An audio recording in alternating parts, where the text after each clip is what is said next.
എല്ലാവർക്കും നമസ്കാരം. പുതിയൊരു വീഡിയോയിലേക്ക് സ്വാഗതം. അപ്പോൾ ഇന്ന് ഞാൻ വന്നിട്ടുള്ളത് ഒരുവിധം എല്ലാവരുടെയും ഫേവറേറ്റായ ബീഫ് ബിരിയാണി ഉണ്ടാക്കുന്ന വീഡിയോ ആയിട്ടാണ്. അപ്പോൾ വളരെ ടേസ്റ്റി ആയിട്ട് കഴിക്കാൻ പറ്റുന്ന ഈ ബിരിയാണി ഉണ്ടാക്കുന്നത് എങ്ങനെയാണെന്ന് നോക്കാം. ഏകദേശം ചിക്കൻ ബിരിയാണി ഉണ്ടാക്കുന്ന അതേ രീതിയിൽ തന്നെയാണ് ബീഫ് ബിരിയാണി ഉണ്ടാക്കുന്നതെങ്കിലും ഒന്ന് രണ്ട് കാര്യങ്ങളൊക്കെ ഒന്ന് മാറ്റം വരുത്തിയിട്ടാണ് ബീഫ് ബിരിയാണി തയ്യാറാക്കേണ്ടത്. അപ്പോൾ എങ്ങനെയാണ് ഇത് ഉണ്ടാക്കിയെടുക്കുന്നത് നോക്കാം. അതിനു മുന്നേയായിട്ട് നമ്മുടെ ചാനൽ സബ്സ്ക്രൈബ് ചെയ്ത് സപ്പോർട്ട് ചെയ്യാനും അതുപോലെ തന്നെ വീഡിയോ കാണുന്ന സമയത്ത് ഇഷ്ടപ്പെടുകയാണെങ്കിൽ ലൈക്ക് ചെയ്യാനും നിങ്ങളുടെ ഫ്രണ്ട്സ് ആൻഡ് ഫാമിലിക്കൊക്കെ ഷെയർ ചെയ്യാനൊന്നും മറന്നു പോകരുത്. അപ്പോൾ നമുക്ക് നേരെ ബിരിയാണി ഉണ്ടാക്കാൻ തുടങ്ങാം. വീഡിയോയിലേക്ക് പോകാം.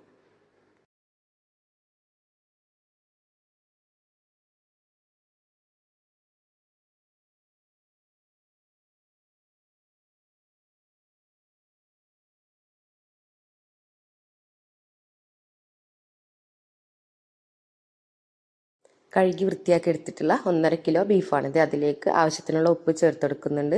1/2 ടീസ്പൂണ് മഞ്ഞൾപ്പൊടി, 1 ടീസ്പൂണ് മുളക് പൊടി, 1 ടീസ്പൂണ് തന്നെ മല്ലിപ്പൊടി, 1/4 ടീസ്പൂണ് വലിയ ജീരകം പൊടിച്ചത്, കുറച്ച് മാത്രം ഉലുവ,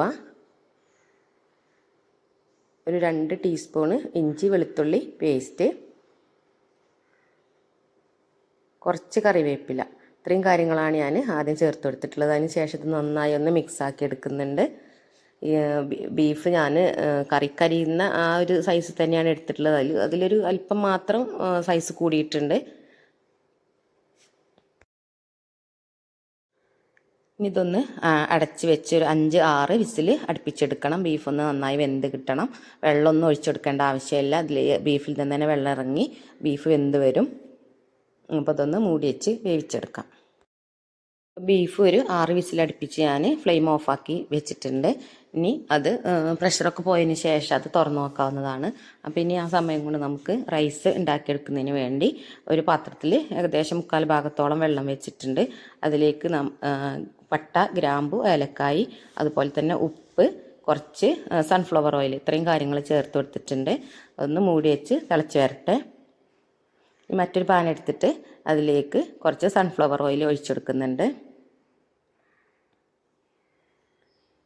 ഇത് മസാല തയ്യാറാക്കുന്നതിന് വേണ്ടിയാണ്. അപ്പോൾ അതിലേക്ക് ഉള്ളി ഒരു 3-4 ഉള്ളി ഞാൻ എടുത്തിട്ടുണ്ട്. ചെറുതായി സ്ലൈസ് ചെയ്തെടുത്തിട്ടുള്ളതാണ്. ഇതൊന്ന് ഇട്ട് അല്പം ഉപ്പും കൂടി ചേർത്തൊന്ന് ഇളക്കി നന്നായി വഴറ്റിയെടുക്കുകയാണ് ചെയ്യുന്നത്.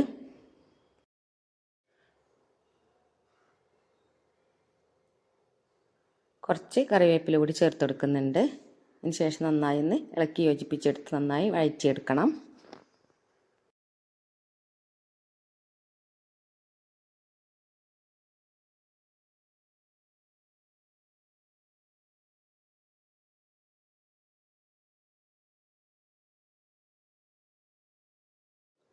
സവാളയൊക്കെ നന്നായി വഴന്ന് വന്നിട്ടുണ്ട്. ഇനി അതിലേക്ക് ചുവന്നുള്ളിയാണ് ചേർത്ത് കൊടുക്കുന്നത്. ഒരു 8-10 ചുവന്നുള്ളി ചതച്ചെടുത്തതും അതുപോലെ തന്നെ ഒരു 5-6 പച്ചമുളക് ചതച്ചെടുത്തതുമാണ് ആദ്യം ചേർത്ത് കൊടുക്കുന്നത്.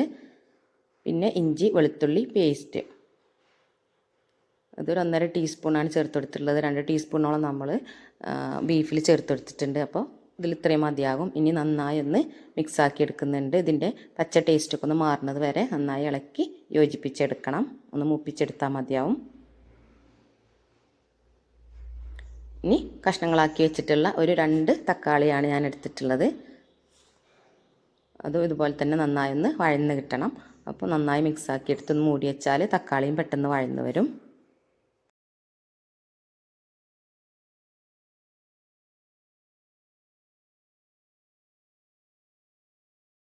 നമ്മുടെ വെള്ളമൊക്കെ തിളച്ച് വന്നിട്ടുണ്ട്. ഇനി അതിലേക്കുള്ള അരിയാണ് ഇടുന്നത്. 1 കിലോ അരിയാണ് ഞാൻ എടുത്തിട്ടുള്ളത്.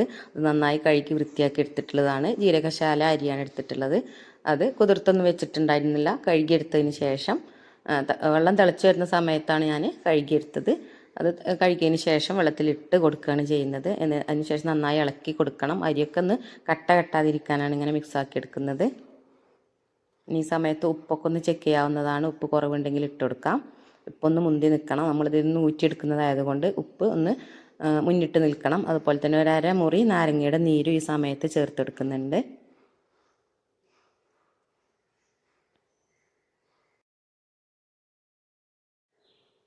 അപ്പോൾ നമ്മുടെ തക്കാളിയൊക്കെ വെന്ത് നന്നായി ഉടഞ്ഞ് വന്നിട്ടുണ്ട്. ഇനി ഇതിലേക്ക് മസാലപ്പൊടികൾ ചേർത്ത് കൊടുക്കാം.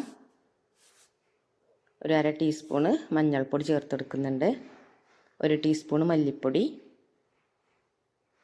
ഒരു 1/4 ടീസ്പൂണോളം കുരുമുളക് പൊടി. ഇത്രയും കാര്യങ്ങളാണ് ഈ സമയത്ത് ചേർത്തെടുക്കുന്നത്. മുളക് പൊടിയാണ് ചേർത്തെടുക്കുന്നത്. ഓൾറെഡി ബീഫിൽ ചേർത്തെടുത്തിട്ടുണ്ട്. അതുപോലെ തന്നെ ഇതിൽ പച്ചമുളകും കുരുമുളക് പൊടിയാണ് ചേർത്തെടുക്കുന്നത്.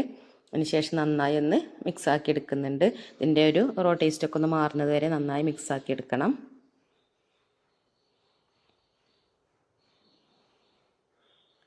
അതിനുശേഷം ഇതിലേക്കൊരു 3 ടീസ്പൂണോളം തൈര് ചേർത്തെടുക്കുന്നുണ്ട്.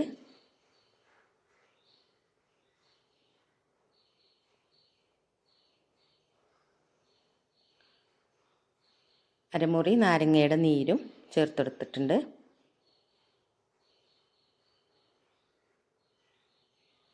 ഇനി നന്നായി ഇളക്കി യോജിപ്പിച്ചെടുത്തതിന് ശേഷം നമ്മൾ വേവിച്ച് വെച്ചിട്ടുള്ള ബീഫ് ചേർത്തെടുക്കുകയാണ് ചെയ്യുന്നത്.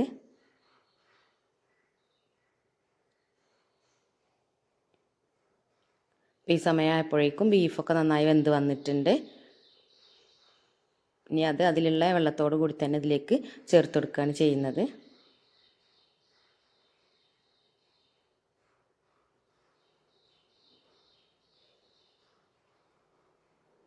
നന്നായി ഇളക്കി യോജിപ്പിച്ചെടുത്ത് കുറഞ്ഞ ഫ്ലെയിമിലിട്ട് ഒരു 5-10 മിനിറ്റൊക്കെ ഈ ബീഫിലേക്ക് ഈ മസാല കൂടി ഒന്ന് പിടിച്ച് കിട്ടത്തക്ക രീതിയിൽ ഒരു 5 മിനിറ്റൊക്കെ ലോ ഫ്ലെയിമിലിട്ടൊന്ന് കുക്ക് ചെയ്തെടുക്കണം.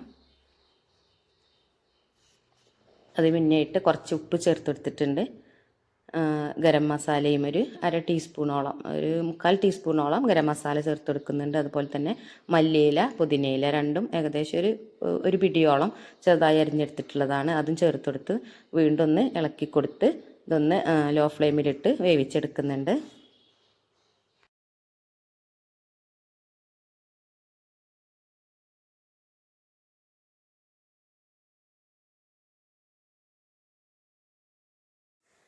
ഇനി റൈസ് ഒന്ന് വെന്ത് വന്നിട്ടുണ്ട്. ഒരു 3/4% വേവായാൽ മതിയാവും. ബാക്കിയുള്ളത് ദമ്മിൽ കടന്ന് വെന്തോളും. അപ്പോൾ ഇനിയിത് റൈസ് വെള്ളത്തിൽ നിന്ന് ഊറ്റിയെടുക്കുകയാണ് ചെയ്യുന്നത്.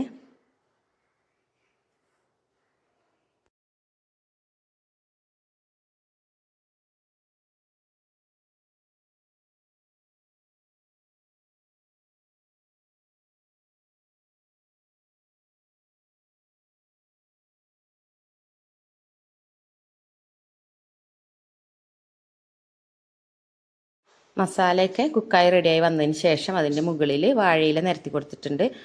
റൈസും അതുപോലെ തന്നെ മസാലയും മിക്സ് ആകാതിരിക്കാനാണ് ഇങ്ങനെ ചെയ്യുന്നത്. അതുപോലെ തന്നെ വാഴയിലയുടെ ഒരു ടേസ്റ്റും കിട്ടും. അപ്പോൾ ഇനി അതിന് മുകളിലായി നമ്മൾ ഊറ്റിയെടുത്ത് വെച്ചിട്ടുള്ള റൈസ് ഓരോ ലെയറായി 2 ലെയറായി ചേർത്തെടുക്കുകയാണ് ചെയ്യുന്നത്. അപ്പോൾ ആദ്യത്തെ ലെയർ ഇട്ട് കൊടുക്കുന്നുണ്ട്. ഇനി അതിലേക്ക് ഗരം മസാലയാണ് ചേർത്തെടുക്കുന്നത്. അതുപോലെ തന്നെ വറുത്ത് വെച്ചിട്ടുള്ള സവോള, അണ്ടിപ്പരിപ്പ്, മുന്തിരി, മല്ലിയില, പുതിനയില അതും കൂടി ചേർത്ത് കൊടുക്കുന്നുണ്ട്. കുറച്ച് നെയ്യും കൂടി ചേർത്ത് ഈ സമയത്ത് കൊടുക്കുന്നുണ്ട്. അതിന് ശേഷം അടുത്ത ലെയർ ഇതുപോലെ തന്നെ സെറ്റ് ചെയ്യുകയാണ് ചെയ്യുന്നത്.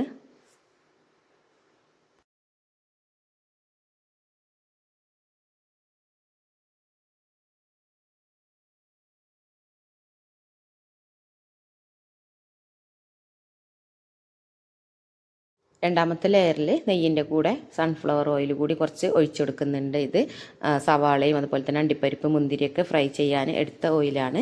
അതുകൂടി ഒഴിച്ച് മൂടി വെച്ച് ദമ്മിട്ടെടുക്കുകയാണ് ചെയ്യുന്നത്. ഒരു 10 മിനിറ്റൊക്കെ ലോ ഫ്ലെയിമിൽ ഇടുക. അതിന് ശേഷം ഫ്ലെയിം ഓഫാക്കിയതിന് ശേഷം ഒരു അരമണിക്കൂർ 3/4 മണിക്കൂറിന് ശേഷം തുറന്ന് നമുക്ക് ബിരിയാണി ചൂടോടുകൂടി തന്നെ സെർവ് ചെയ്യാവുന്നതാണ്. അപ്പോൾ ഇത്രയേ ഉള്ളൂ, നമ്മുടെ ടേസ്റ്റി ആയിട്ടുള്ള ബീഫ് ബിരിയാണി ഇവിടെ റെഡിയായി വന്നിട്ടുണ്ട്.